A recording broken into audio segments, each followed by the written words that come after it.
Good morning, namaste, welcome you all. Namaste, Srinivas. How are you? I am good, thank you, Nishta. Thank you for joining. So, this is a session we call it as My Story, and here we are calling different people who are doing something different than usual, and they have taken their career to different heights.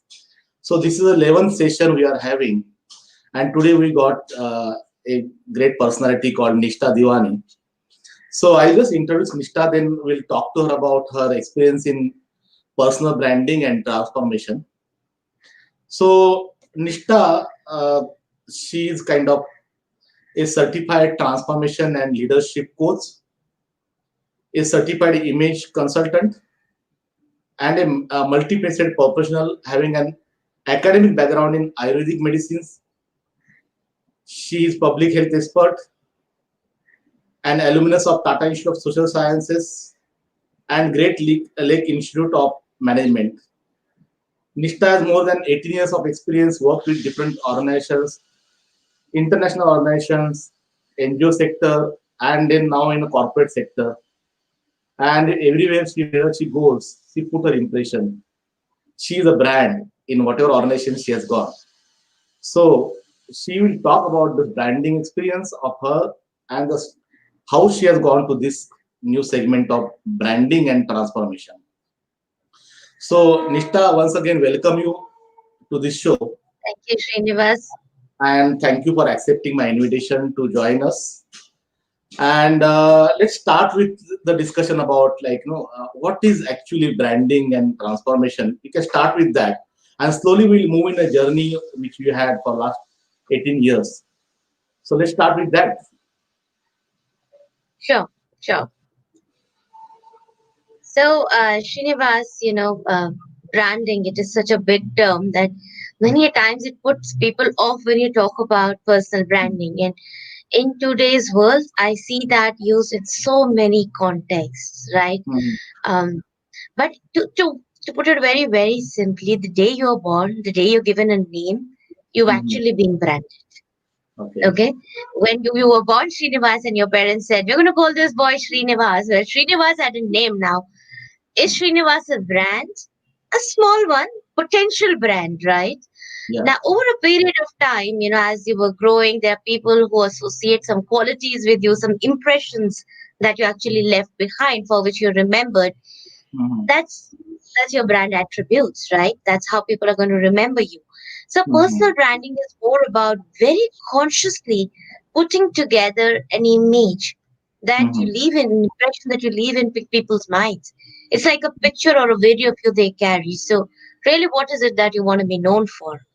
And in today we have so much online. We're working remotely, we're leaving Mhm. online impressions, and everything is being connected. Look at what Facebook is doing with us, right? Correct. So they have a profile of you, but is that profile really the brand that you want to build about yourself? Are you Mhm. leaving the right impressions? Are you creating the right impressions? Are you giving out the right message about yourself, your values, who you are as a person? Mhm. Putting all of that together consciously, that's what personal branding is all about. What people Mhm. think about you, even when you're not in the room, right? Yeah. And I think the best message you get about what brand a person left behind is, when somebody passes away and there's Mhm. nothing more to be gained, but people remember you. So, what are you being remembered for? Mhm. Okay. So, how do you come to this field actually? What brought you to branding and transformation? I think it's been a very interesting journey for me. Uh, Mhm. I wouldn't say I got into it very consciously. I just landed up where I am today. When you know a little bit about my story, Srinivas, Mhm. I have a background in healthcare and I was in the public health sector. And that's the first place I really started recognizing it doesn't matter where you are, Mhm. whether you're out there to make money, not make money, but you are out there to create a brand for yourself, an impression. And there are times, when somebody enters into a room and you're like, wow, what a Mhm. presence. And I want to be like this person. My first experience, I remember I'd gone to somewhere in Maharashtra, and Mhm. I was told there are going to be 22,000 people in the crowd, and we're going to have Ajit Pawar and somebody else, and you're going to be talking on this stage. And I was like, really? Can I do that? From that day, on to so many places I've been, and I've always seen there are people, when they enter a room, Mhm. everybody wants to meet them, everybody wants to talk to them. You don't know anything about them, but they Mhm. just have that pull, right? Mhm. And that's what really got me into this. I started thinking, how can I improve myself? How Mhm. can I improve my presence, Mhm. my impressions? And I landed up at a point where I said, my weekends are free. Let me do something about it. And I went and I did a course in image management, Mhm. and that opened doors for me. Okay. And it was like a new world. We're so busy with our lives. It filled me with a lot of happiness, color, excitement, bringing back a Mhm. lot of joy in doing things, in choosing clothes, and looking at people, working with them, their Mhm. softer aspects, how they communicate, their body language. And then I went on and I did more programs. I did my life coaching, transformation coaching, and now, I work with a lot of people, especially women, uh, potential leaders, executives, and how to put their best foot forward. And Mhm. it's just as a 360-degree accumulation of your skills, your actual, what you bring to the table, but also Mhm. your presence. In five people who are equally skilled, are you capable of standing out Mhm. and being remembered and leaving Okay. behind an impression? And whether you believe it or not, you actually have only 7 seconds to make the Mhm. right impression the first time. Correct. Yeah. It's like Yeah. an elevator pitch, but a mini one. Mhm. So that's, The how I ended up over here. Okay. So does this important in each sector which we are working in, or there is specific sector you think that that is more important? And if you're in, as you already mentioned, that if you're in politics, or if you're in the corporate sector, or if you're in the sales or marketing, or it is important everywhere. How you categorize it actually? If it is important for you, Okay. yourself, Mm-hmm. to be remembered for something or to stand out, it Mm-hmm. is important for you. It doesn't matter which field you're in. If you Mm-hmm. would go and talk to a homemaker, right? Even though she's not working, and you ask her, what are you known for? She's, I'm known for my laddus, maybe, right? Everybody Mm-hmm. comes and asks for them, and maybe, there's a potential, and that gives her satisfaction, that defines Mm-hmm. her identity, that defines her self-esteem, self-worth. If that is important to you, it is important to you, which means it's important to everybody. It's just that you define what you want to be known for, Mm-hmm. what you want to be remembered, what is it that you want to take forward and communicate to the world as who you are. Mm-hmm. Especially very important nowadays in the professional world. Having said Mm-hmm. all of that, I said earlier, than that we're working remotely, that human touch is missing, a lot of personal bonding is missing. So it's Mm-hmm. become even more important because now people go online and your social profile is you till they meet you. Mm-hmm. It's what's Yes. defining. It's what's Mm-hmm. defining, do they even want to connect with you? Do they even want to talk to you? So Mm-hmm. even more important than ever before. Okay. Yeah. So, how you started this whole journey? Like you said that you done that course, and then what was like? How was the first thing? Like you took a step and went out and started working on it and helping the people. So how that started actually? So it was, as I said, I started with myself. I was my Okay. first client. Mm-hmm. Uh, and I don't know, Srinivas, you've known me for a lot of years, and I don't know if you see a change in me, but I see a change in me. Yes, of course. And it opened up like a new world, as I said, a new level of confidence, a new level of where I now knew what to do in every situation to Mm-hmm. put, to stand out. And Mm-hmm. that led me to a point where I started, I worked with a big corporate, and it came to a point where women started coming up to me and asking me, we see a change in you. What Mm-hmm. have you really done? It happens very subtly, but what have you done? You're very different from what you used to be. And when I started talking about it, they said, we want to learn, help us. Mhm. And well, then that started off a whole series of, grooming, training, coaching women in leadership within my Mhm. organization. And that's how it started, really. and Okay. and I've got people who come up and tell me, they drop mails, they write messages, and they tell me, you give me a tip. I went to this Mhm. event, and it worked for Mhm. me, and I got compliments, and the leaders acknowledged my presence, or somebody told me something, and that's how it started. It gave me so much of happiness that I Mhm. could replicate what I did for myself for others. And it's not, vanity, it's just essential. It's essential for you to feel that you're making the right impression, that you're standing out. And Mhm. I think I have helped thousands of people now. It's been a couple of years since I started that. I lead a lot of, I would say, workshops on, even Mhm. now in diversity. I've brought in whatever we did in our Site Savers days with differently abled and combined it all into modules that work with people, transforming them, their beliefs, opening up new Mhm. horizons for them. Mhm. I've realized people get caged in. You create a cage when you're very young, and as Okay. you grow older, that cage just becomes very strong. And Mhm. sometimes you need external support to break free. And once you Mhm. do that, sky's the limit. Okay. So it is because that is now brought to the next question. Like you said that you really transform thousands of people, help them in joining. I just want to get like the branding is about the outer look, also the inner space also. So how you help in both, like it's like not about just how you look, but how your whole behavior and personality changes. So how you what are the kind of things you do for that actually? Very correctly said, Srinivas. Mm. Um, See, my first thing that I had done, helped me understand how to Mhm. put together really well externally, right? But till you Mhm. don't read the inside, Mhm. it's not going to actually transform your how you feel about yourself. Okay, yeah. So that's when I went into, whole. I went out and I did so many workshops.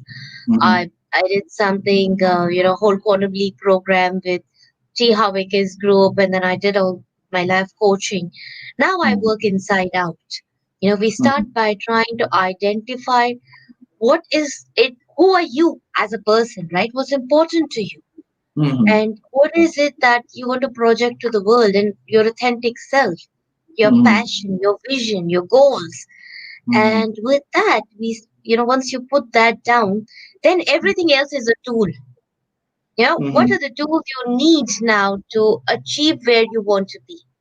Mhm. And to define that, there's a whole process that we follow. Mhm. I actually, work one on one with individuals to define all of this, to help them understand themselves better, and then Mhm. work with them to put that together. So we break Mhm. the pieces and we pull it back together to create a new picture with the same pieces. Mhm. A picture that is aligned to what they want and where they want to grow, and help them express themselves. Mhm. Okay. Mhm. Nishta, you two use three different words, so I just want to get in kind of how you define all these words. Actually, one word you mentioned about personal branding. Second word which we are use about your introduction is about image management consultant, and third word which we are using about transformation. So how you really define those words and how they come together and create a different kind of branding for a person. Like if you can just put little how you are doing it and how it really helps people, that will be very helpful to us. So, so let's take a case of somebody who had reached out to me. Mm-hmm. Uh, an individual, she's a woman in a corporate role, and she really wanted help. Mm-hmm. And she reached out to me and she said, I want image management kind of help. But as I spoke to her, I told her, you don't need that. What you really need is to be able to break free of your own thoughts. It's your thoughts that are pulling you in.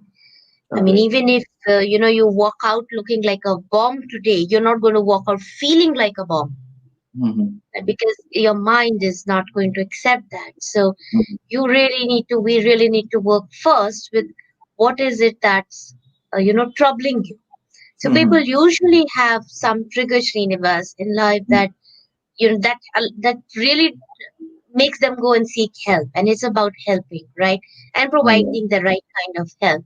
Now with yeah. image management, what we do is help people express themselves inside out, but Mm-hmm. it's more external, right? What I do is, okay, you have a certain body shape. Now what kind of clothing should you pick so that you feel good, Mm-hmm. you don't feel bad about, what am this is troubling me now.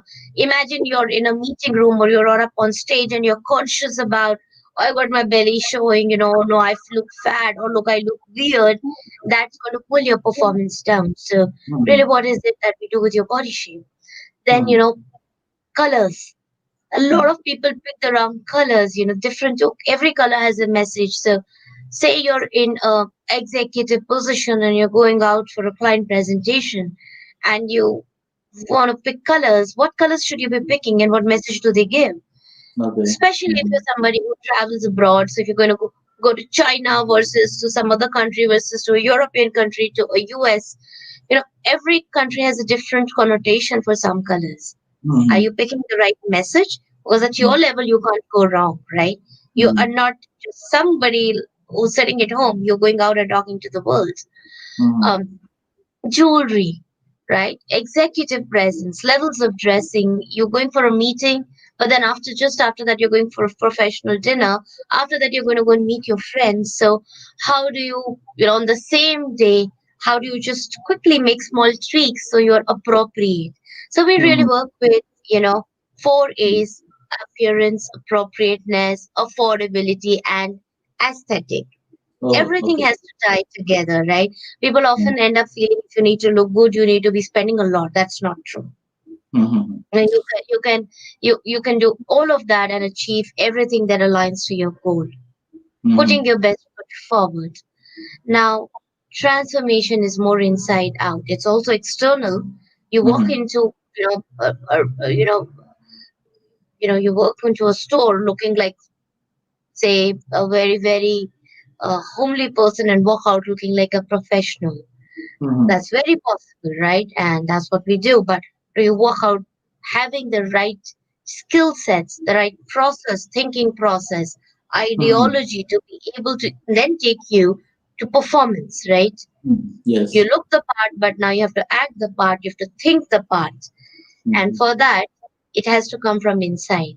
It has to Mm-hmm. be a mix of your soft skills, exposure, experience, and then holding your emotions, having the Mm-hmm. right thought flow, right? So you're able to not get stressed out, but be able to perform and manage things. Mm-hmm. So that is the whole transformation. Are you able to see yourself as a next version, not Okay. just, you know, many times you find, let's take an example. A lot of us work and you find people, somebody got promoted, but they're still caged in into that room. They still want you to hold their hands. Now they Mm-hmm. need to be able to move forward, and we're not just talking a small move forward, we're talking like a quantum jump. Mm-hmm. That really needs entire rewiring of your mind and the way you think, and conscious and subconscious components. Okay. Great. So, Nishta, as you already mentioned, that you met almost thousand or more than thousand people, helping them in transformation, helping them in branding or image management consultancy. So, what are the general issues you generally find when the client come to you? You might be assessing them their needs. So, what are the common issues you generally find in the client? It's a, a very interesting question. Okay, let me put it like this, Srinivas. We all have enough fears. Mm-hmm. There is nobody out there who does not have an inner demon troubling us, Mm-hmm. because our own expectation of ourselves is sometimes way beyond what's possible to achieve. And Okay. especially with women. So Mm-hmm. women I have spoken to and interacted with, it's very unfortunate that there always is a cage that they build for themselves. whether they Mhm. are at home or they're at work. There are things they want to do, especially in the Indian society. As you get into a family life and you move forward, you actually leave behind a lot of things you used to like as a child. Mhm. And you sort of miss that, but you don't have an opportunity to go back. So, I've met women who will say, I have no time, I'm bound, I have this, I have that, I barely manage my day to day life. So, really, Okay. how do you create that little space for yourself to Mhm. reconnect with things that bring you joy? Or, Mhm. women who have with grit, and I'll say a lot of grit, they've grown, but they come Mhm. from very traditional families. They've not had the kind of exposure. So all the time they're getting a lot of feedback that, you need to be more assertive. You need to be able to speak up. But, Mhm. culturally, they've never been encouraged to speak up. Maybe Yeah.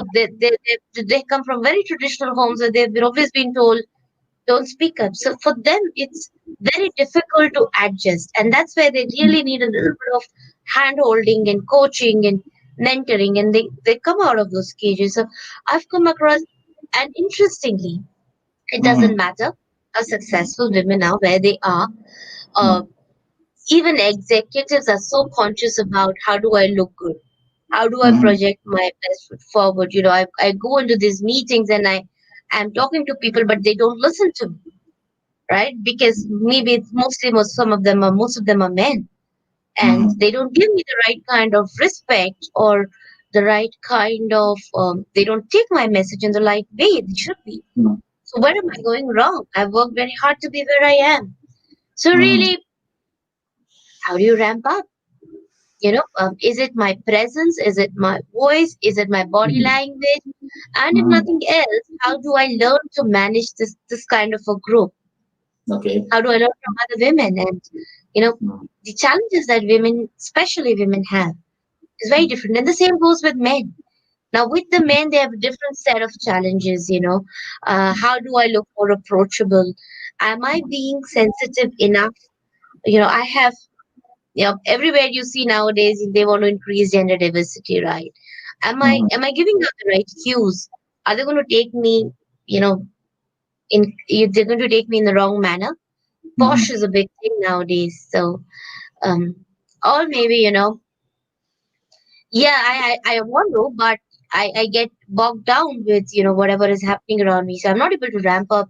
Mhm. Sometimes, they've just grown up, but they don't know how to make an executive presence, and they're being given a lot of feedback. And even men have a lot of things. My paunch is showing.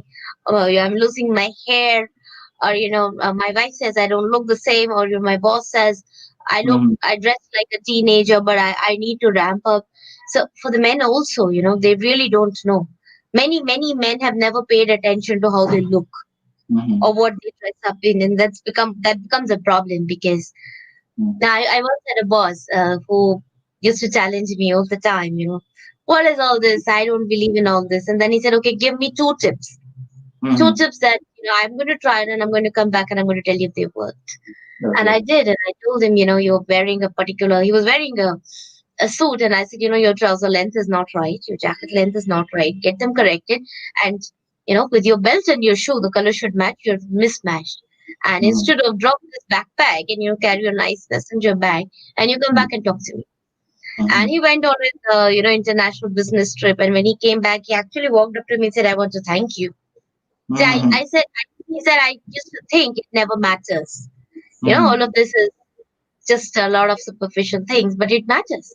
And the circle I've walked into, somebody actually approached me and said, I want to compliment you.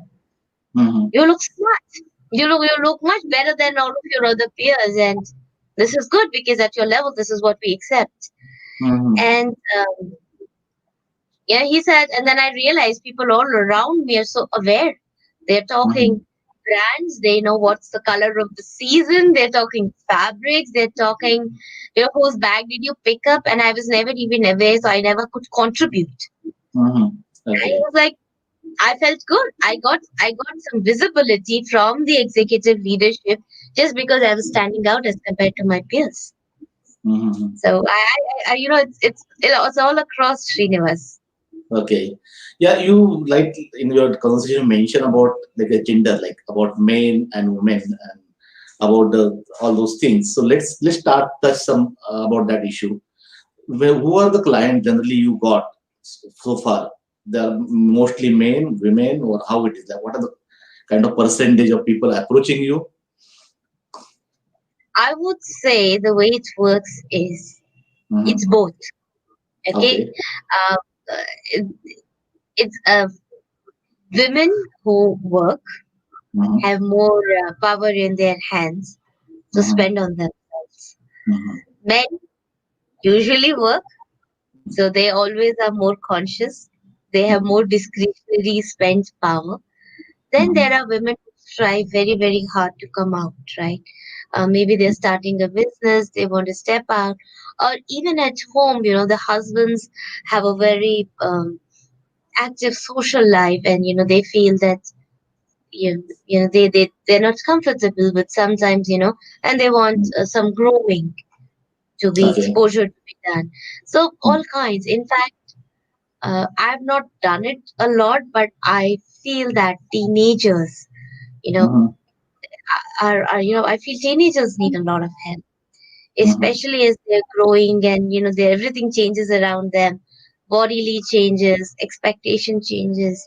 But so somebody who doesn't fit the norm, and unfortunately, media has a big role to play in that. Okay. You know, Yes. Hmm. only recently there's some body positivity and acceptance kind of things that have started, but otherwise you will still hear, the new norm is size zero, or maybe you need to be slim, trim, Yeah. beautiful to be worth anything. And that is Hmm. where, unfortunately, a lot of our teenagers are exposed to that. So Hmm. their own self-esteem, and this is inner work along with external Okay. work, right? Because their Hmm. acceptability in their peer group is determined by externals, but their formation of how confident individuals they're going to turn out to be is the internal engineering. And that Hmm. I feel is something that needs to be balanced all the time. Yeah. So I Hmm. personally have worked a lot with both men and Okay. women, a little Okay. bit more with women because of the kind of sessions I drive. I work a lot with executive potential women, leaders, um, Hmm. because the challenges are more. But Okay. I also work with, I've worked with gentlemen who want, and that's morely for gentlemen, it's more external. For women, it's a lot of re-engineering and Hmm. external engineering. Yeah. Okay, great. One thing which we generally discuss, and since you are also in executive positions and you are also working in the corporate sector, we are talking about a kind of glass ceiling which is not visible, but there is always kind of gender discrepancy. So, what do you think about it, and what is your own experience about it actually? Uh, uh, okay, so I've spoken to a lot of leaders on this. I drive lots of sessions on this. Mm-hmm. And it exists in a certain form, but it really is on you to acknowledge. See, if you think it exists, it exists. Mm-hmm. If you think it doesn't exist, you will still break through it. Mm-hmm. So it's about a lot of recalibration, but your own confidence. At the end of the day, I think women do put a little bit more effort than men, Mm-hmm. Mm-hmm. but it's changing and it will change because of this whole focus on diversity. And as organizations are going to have a better balance of women and men leaders, I Mm-hmm. think that is going to change. But for the initial set of leaders, women leaders who break these boundaries, Mm-hmm. it definitely is not. I would say it's a challenge, but Mm-hmm. it's a challenge all over. But with organizations taking a stand, creating a very very supportive environment, it is Mm-hmm. becoming easier, not so Mm-hmm. difficult. And I would say commitment, perseverance, and grit. Three things very, very important for anybody, Mm-hmm. including women. I guess in gender neutral roles in jobs, it's gone down. Now, Mm-hmm. there are still some roles where people believe better suited to women, better suited to men, and they will exist, but the boundaries are being broken everywhere. Women in Okay. leadership, it's coming up. It will take time, but I think we will see it being more Mhm. balanced in the next 5 to 10 years. Okay. Okay. That's great, Really, Nishta. where I feel, Srinivas, one thing I'm sorry I want to add is Mm. it's also a lot on women, right? If you want to be taken seriously, I believe you need to leave when you walk out of the home. You need to leave back all the homely stuff at home like men do. When you Mhm. walk into your workplace, walk in the same frame of mind as the men are walking in. So if you don't bring your home into work, it's easier for you to get the same level. But don't remind them of their wives in their kitchen or their mothers in their kitchen, and that's Mhm. very, very important because then they will not treat you like how they treat people at home. Okay. Professionalism, the right mindset, the right communication is very, very important. Okay. Take Yeah. your position as equal. Okay. This that leads to some other question actually, which just lingering in my mind actually. Do women have to become men to succeed in the corporate sector or in the leadership positions, Definitely or they not. can keep it then? Yeah. So that is what you have to Definitely do. not. Okay. Imagine what a boring world it will be. Not just but Absolutely. imagine the kind of diversity. Everyone promotes diversity nowadays, and diversity doesn't just come from women. It comes from all kinds of cultures, races, different people, different thoughts, different Mhm. abilities, right? Mhm. But nobody has to become anybody else. Everybody should be their authentic self, and as organizations, as people, we have to encourage them because that's Mhm. how innovation happens. That's how different things come out. If we were all to be the same type, then nothing is going to change in the world. Yeah. Correct. There's going to be no diversity of thought. Nobody has to become, and hey, Mhm. we are more powerful. We don't have to be like you. You're most welcome to be like us, Srinivas. But Mhm. uh, we need to understand where we can gain power and control and how. Yes. Yeah. While maintaining our authenticity, there are ways. There are even ways just by changing a little bit of your dressing to look powerful. And Mhm. somebody might listen to you better, right? Yeah. Yeah. Uh, there are ways to speak a little differently, adopt a different tone. Instead of sounding like a meek woman, you can sound like a very strong professional. And Mhm. you will see that people around you are going to respond differently. Correct. Yeah. It's a That's. cause and effect, right? It's a cue and response. So what cues are we giving? We just Mhm. need to be in control of our Yes. cues. Okay, great. That's a great answer because many people misunderstand it. Like, if you want to be succeed, you just copy something and all. But as you rightly said, you have to be within you and you have to really bring yourself out to the community with a strong kind of focus. That's a great See, it's thing. about authenticity, Srinivas. A lot Uh, about authenticity and learning to reflect that in an mm, appropriate manner in different situations. correct. Yeah, that's true. Nishta, now I want to really go back to your journey, like, from your childhood to where you are now. So can you just touch upon, like, how you are really grown yourself and you transform yourself from this whole journey? Can you just talk about that for a time? Sure. So, Shivanas, I was born in Iran, and from there, my parents moved back to India. We settled in a beautiful city of Bhopal, Mm-hmm. and I was very, very lucky that Mm-hmm. I was really, sort of raised by a British uh, lady by the Mm-hmm. name of Miss Iris R. And I owe whatever I am today, how I speak, a lot. All of that is all to her because when we were brought in into her care. Oh, it was like two jungly bachas, me and my sister, who knew nothing. So she really had to groom us a lot, and along with her, Mrs. Kaisar Zaman, They used to run a school, All Saints school, and we were studying there. And I cannot tell you the kind of exposure we had.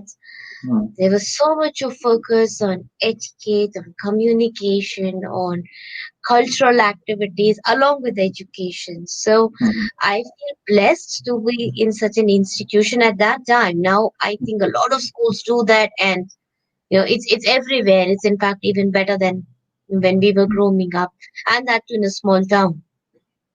But the exposure was amazing. The very fact that we were being taught how to speak English by somebody who's learns this from Oxford, and the teaching, that was amazing. And I mm, think it came very naturally, and somewhere because we were exposed to a lot of royalty, the actual royalty in mm, in the city of Bhopal. So I always used to think, how nicely they talk. It comes so naturally to them. The way they mm, enter a room, the way they present, and we used to try and copy that at that time, never understanding that you will have to eventually grow into that. But that was my beginning, and I think I've always been fascinated. mm, And but our principal, Mrs. Kesazaman, she was a woman who I've always seen her wearing a churidar and a kurta. And mm, everybody wears a churidar and a kurta, right? But very small heel with that, the way she would drape her dupatta and the way she would talk. mm. Nobody can compare to her even today. So it Okay. is with the same elements, how you could stand out. And that's what I was always in awe of her. From there, I did my bachelor's in Ayurveda. And Mm, that time I used to have this aspiration. I want to be, for us, we would watch those English movies and you'll see women in suits, wearing western wear and all. And mhm, nobody would wear that around us. And that used to be like, I want to be in that kind of an environment. mhm, And yeah, I landed up in Mumbai. I did my master's in health administration from Data Institute of Social Sciences. mhm, Post that, for almost 3 years, I was working in the international development sector, 2.5 in Site Savers International, and the rest of my time I worked in public health consulting with different states. Um, mhm, you know, it was a good exposure. At a very, very young age, I was holding workshops, talking to people, district collectors, and mm, secretaries of health secretaries and all of that. And when I joined Site Savers, it went to a different level. And there I was, still a fresher, uh, managing portfolios of a couple of crores, two, three mhm, states under me. Wherever you go, you are expected to address a gathering of a minimum of, say, 200 odd people. Uh, mhm, it, Sometimes you were expected to be sitting with donors and big trustees and CEOs of big, big hospitals that were being mm, supported. Sometimes you're out in the village trying to address, very, very ground level people who work in the grassroots. mhm, I remember a time, when my boss had told me you're going to an area where, there are a lot of Naxalites. And sometimes mm, they come and they sit in your gatherings, so be very careful about your choice of words.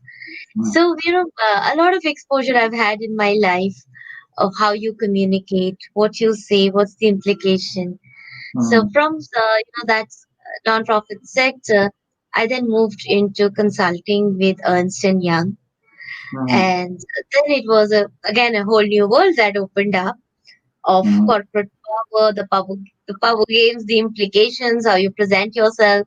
Are you being looked at as uh, somebody who's potential to be groomed, and the kind of emphasis that went into your personal presence. mhm, So far, I had come across communication, but mhm, never really anybody paying attention to how do you look, what message are you giving, are you appropriately dressed. I mhm, remember, we were working at a client place on a project, and one of the senior managers had come over for a client meeting, and he told the guys, okay guys, wear your ties. And one of the guys forgot to, they used to keep their ties in the bag because it used to be hot. and he'd Mm. forgotten his tie, and the kind of blast he got, what is the client going to think? We are, we represent one of the big fours, and you don't even have a tie. And then I was like, wow. So that was another exposure for me. It matters. It matters in the Mm. kind of importance people give to that. From there, I went abroad. Another Mm. kind of exposure for me, and how people talk, what they value.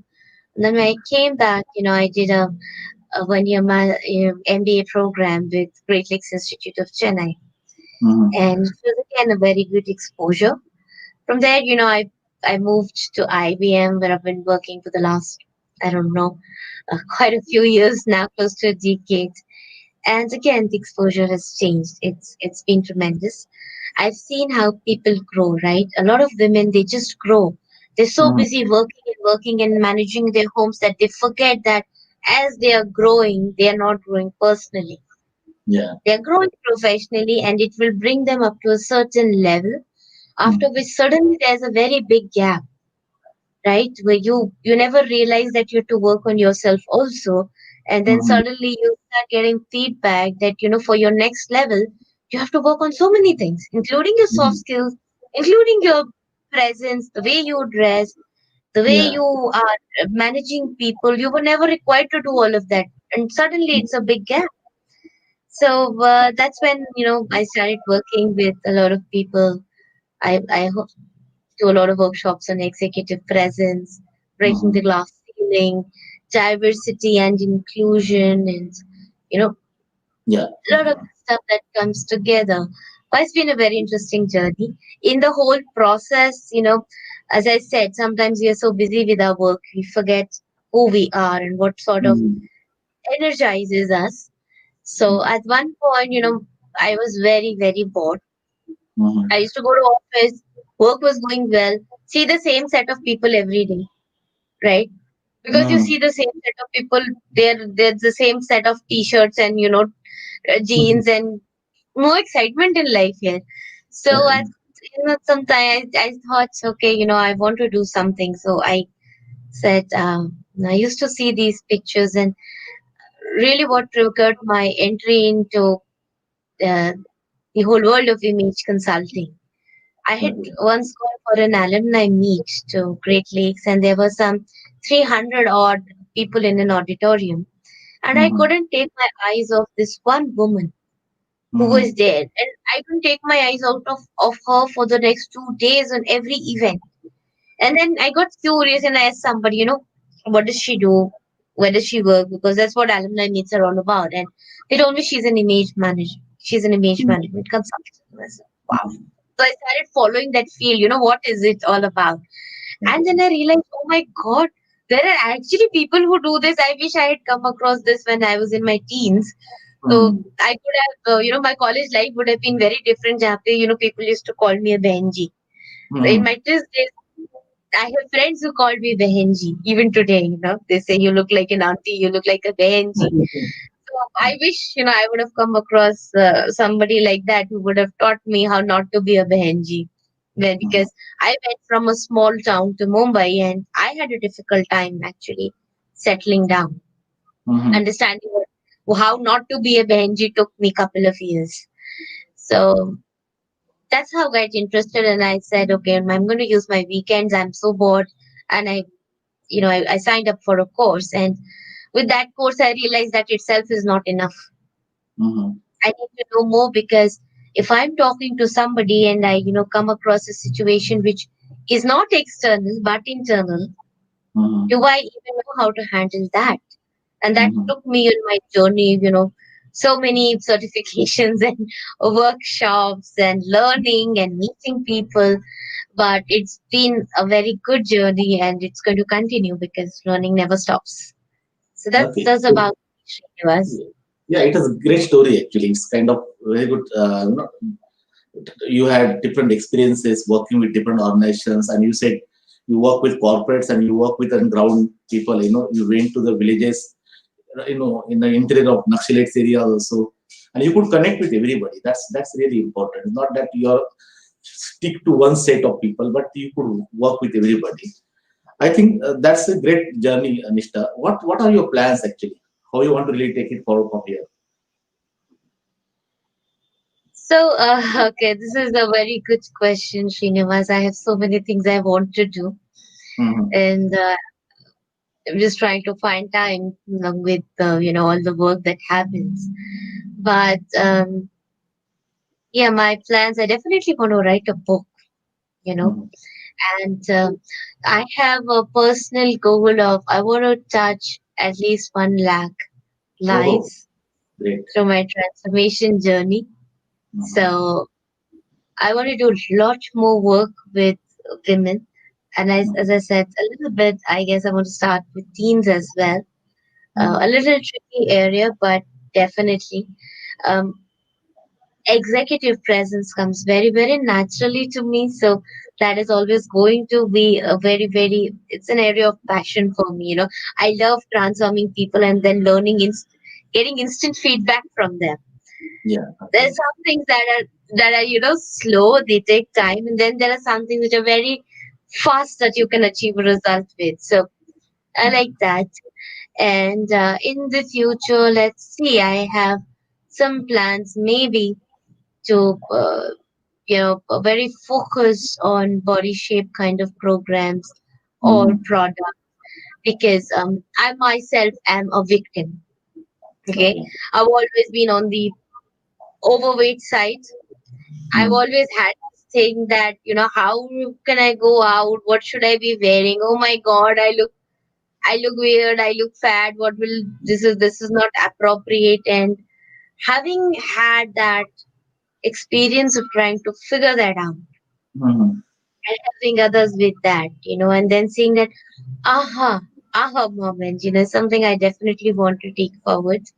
Hmm. And my muse at some time, I lost my mother last year, but my mother was my muse, Hmm. and I used to love, dressing her up or transforming her because her eyes used to light up, and that's Hmm. when I realized that it doesn't matter what your age. And many people try to segment looking good to age. I'm not young anymore. Hell, I think that's the time to start living. You don't need Hmm. to bother. You pass that age, when you bother about what people think. There's a Hmm. time when you live for yourself, you dress for yourself, and you can afford to do things. And unfortunately, the society wants to bog you down into a mother or a grandmother role. But I Hmm. believe that, you know, it brings them a lot of happiness, and I've seen that. So I would want to work with, the 50 plus age group as well. Oh, okay, great. I believe that it brings a lot of energy and vitality into their lives. Hmm. That's great. That's great. All the best to you for that. Suddenly, Thank you. I have come across a new word. I wanted to really understand what is that mean. Like people say about now body shaming or whatever. I don't know actually what it means. Can you just put your thought on that? What is it actually? So, you are born, when you're born, you're born with a body, right? And it's your natural. Hmm. Now, if you look at what the society actually portrays or media portrays, are very perfect body pictures, Hmm. right? You must have always heard 36, 26, 36. You've been told that. Now, that is a very ideal body. Nobody is born with those proportions. I Hmm. mean, very few people are born with those proportions, but because that's what's being projected as an ideal shape, Hmm. people end up, people sometimes have white chest, sometimes they have white hips, sometimes they have a big belly, sometimes they've got fat arms, and none of them helps them fit right into that Hmm. ideal. Hmm. So, uh, you know, unless you are able to understand what is your basic proportion and there are strategies to deal with that, what kind of things should you pick up, what Hmm. kind of, if even garments have a shape or a color, right? You Hmm. use to sort of hide what you don't want to show, enhance what you think is your positive trait, so that makes Hmm. you look good and feel good. And I believe feeling good is very, very important. So one Hmm. part of that comes with body shape, and you would hear even young girls, very young girls, they'll say, "Oh no, I think I've got a very big tummy. I need to work out." There is the tummy. Can anybody see that tummy? No. But it's in their minds. And that's because of what this media is doing to us. Mhm. So, body shape is the proportion or the way that your body is naturally born with, and identifying that, and then identifying that garments have a shape. Whatever Mhm. view you wear also has a shape. So, what Mhm. shape is complementary to your body shape? If you pick Mhm. the right combination, you would come out looking very, very nice and you will feel very good about yourself. Yeah. If you Okay. pick the wrong garment shape for your body shape, you will end up feeling very bad about yourself. Mhm. Okay, that's great because I was still reading about it for long, especially the Bollywood and Hollywood. I was talking about people are talking about it more, so I thought that I'll check with you because then you are an image expert, so you will know that answer. Thank you very And much, I Nita. wish somebody would have told this to me when I was growing up, as I said, in my teen years. Somebody Mm, would have told me, "This is your body shape, this is the garment shape that will work for you." My mm. life would have been so different. Yeah, that's My true, but pictures would have been so different. that's good. That's good. And now I think we are almost done with 51 minutes. And you are really given a good insight about all those branding, personal branding, image management consultancy, and how the transformation is important and how these things words are important for people. And also you talked about your own vision of helping the million people actually for body shaping this image building and branding.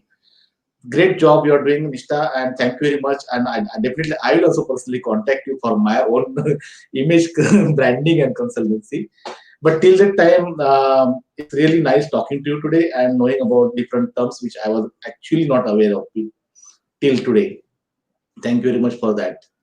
Thank you, Any, Srinivas, for having me on your show. yeah, any passing tips you want to really give to our viewers? No, I think this time, the last 1 year with COVID, has really transformed the way we think, the way we work. Mhm. And within all of this, there are two schools of thoughts that are emerging very, very strongly. One Mhm. school says, you know, image, the way you present yourself will continue to be very, very important. Mhm. Another school says, let's go down to the basics and none of this matters. And I think I personally feel that we're going to end up in a very midway situation. Mhm. Putting your best foot forward is going to continue to be very, very important. Mhm. The importance will never go down. We even Mhm. will have to learn how to do it in a virtual environment, and which Mhm. is what I feel a lot of us are very unprepared for. At the Mhm. same time, maintaining our environment is important.